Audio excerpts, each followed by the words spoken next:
उत्तर प्रदेश में शहरों के नाम बदलने को लेकर के एक बार फिर से मांग उठ रही है। ये मांग उठ रही है लखनऊ का नाम बदलने के लिए और साथ साथ अब मांग उठ गई है गाजीपुर का भी नाम बदलने के लेकर के। हमारे साथ इस वक्त बातचीत के लिए मौजूद हैं गाजीपुर से बसपा सांसद अफजाल अंसारी जी। सर, बड़ा नाम उठ रहा है लखनऊ का नाम बदलने को और आपके शहर का भी नाम बदलने की मांग जोर पकड़ ली है। गाजीपुर का भी नाम बदला जाए और लखनऊ का भी नाम बदल जाए। अलग अलग ऑप्शन आ रहे हैं। लखनऊ का लक्ष्मणपुरी लखनपुरी करने के लिए आ रहा है, तो गाजीपुर का सुहेलदेव विश्वामित्र नगर करने के लिए आ रहा है।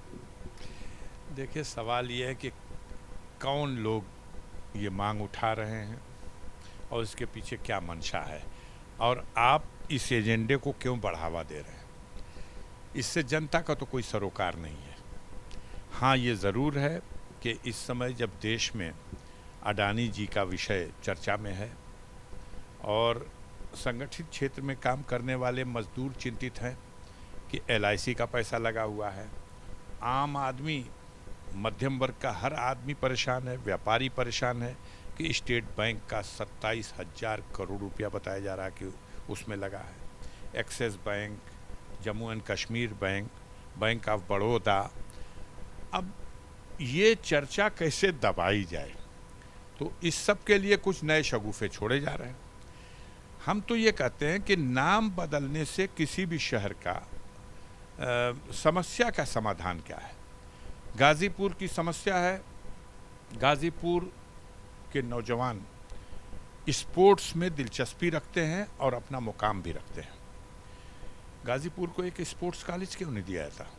उस स्पोर्ट्स कॉलेज का जिसके नाम से आप शिलान्यास कर दो, उसके नाम से संबद्ध कर दो।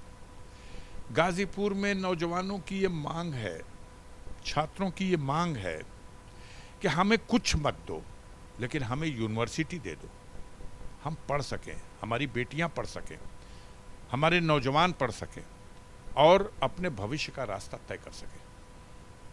350 से भी ज़्यादा डिग्री कॉलेज गाजीपुर में है और एक विश्वविद्यालय नहीं।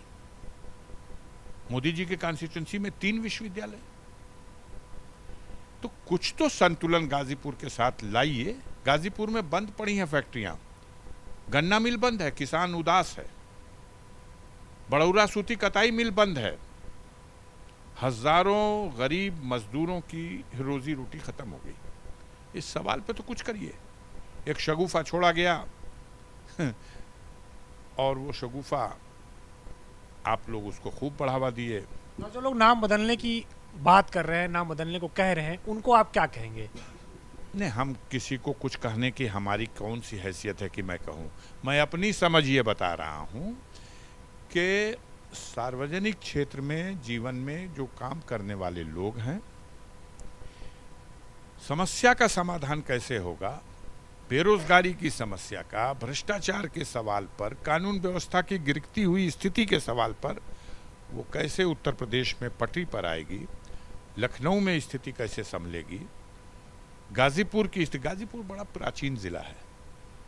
1890 में गाजीपुर की एक तहसील थी बलिया, और बलिया गाजीपुर से अलग होकर के अलग जिला बना। और गाजीपुर का देश के स्वतंत्रता संग्राम में बड़ा योगदान रहा है।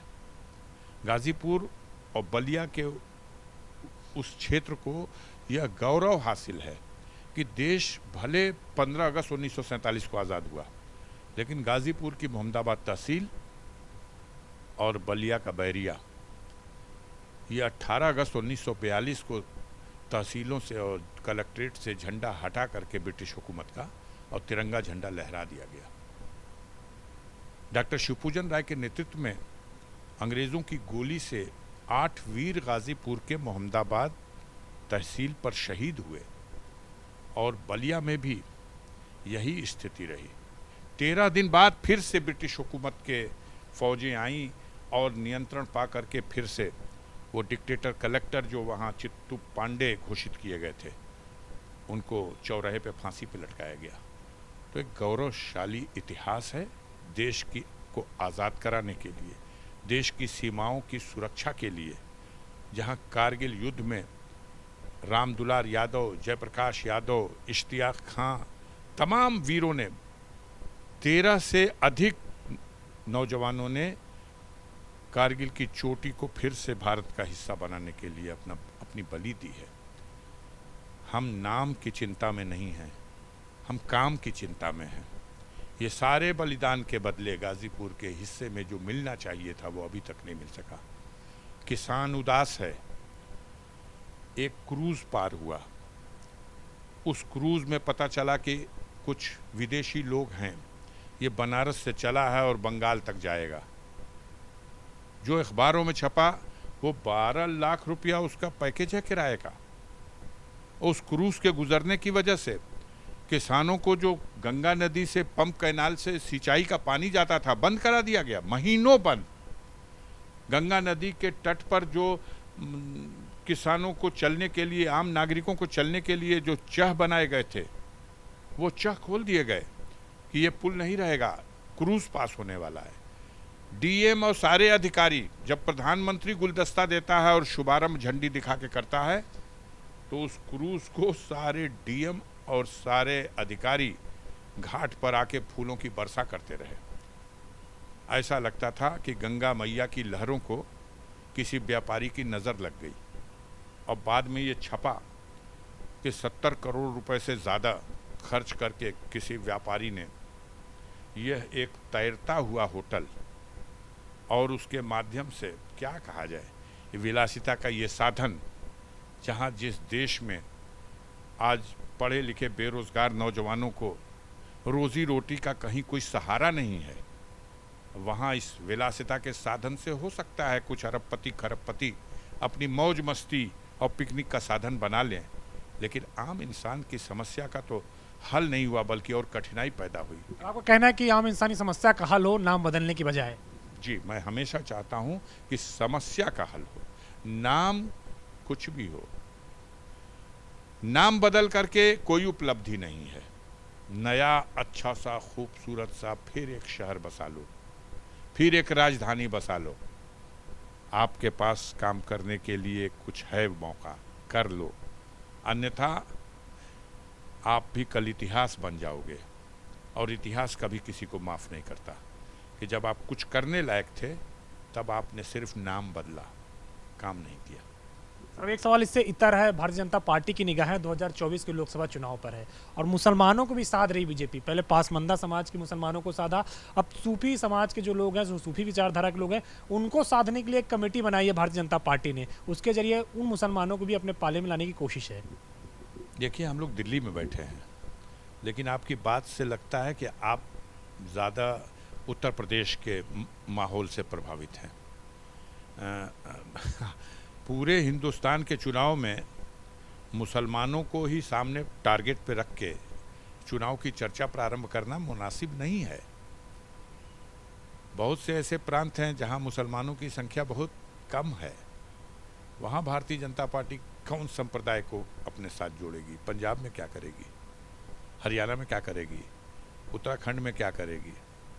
जो दुर्दशा हो रही है इनकी बिहार में, बंगाल में, कर्नाटक में, महाराष्ट्र में, क्या करेगी? हाँ, उत्तर प्रदेश के पैमाने पर परेशान हैं लोग। एक तरफ अपने आप को संतोष देते हैं कि इस बार गठबंधन नहीं है कोई, लेकिन अंदर से दिल बेचैन है कि भले हम 5 किलो अनाज बांट रहे हैं लेकिन जनता की ज़रूरतों को पूरा नहीं कर पाए। जनता से जो वादा किया था वो हम उस वादे को पूरा नहीं कर पाए हैं, इसलिए अंदर से ये बेचैनी है। और केंद्र की सरकार बनाने के लिए 24 के चुनाव में भारतीय जनता पार्टी गुजरात और उत्तर प्रदेश को छोड़ के कहीं सुखद स्थिति में नहीं है, किसी भी स्टेट में नहीं है। और 200 से नीचे संख्या आ जाएगी उत्तर प्रदेश गुजरात के संख्या को जोड़ने के बाद भी। और उत्तर प्रदेश में भी अभी वक्त बहुत है, पानी बहुत बह जाएगा। आप देखिएगा ऐसे हालात बनेंगे कि भारतीय जनता पार्टी पिछले परफॉर्मेंस से बहुत नीचे आएगी। शुक्रिया, हमसे बातचीत करेंगे। गाजीपुर से बसपा सांसद हैं ये अफजाल अंसारी, जिनका साफ तौर पे कहना है कि नाम बदलने से कुछ नहीं होगा, इतिहास कभी माफ़ नहीं करेगा, क्योंकि इनके पास करने के लिए बहुत वक्त है और सिर्फ अगर नाम बदलने में ज़ाया करते हैं तो आगे इतिहास कभी माफ़ नहीं करेगा। कृष्ण सुनील पांडे के साथ अविनाश तिवारी, एबीपी गंगा, दिल्ली।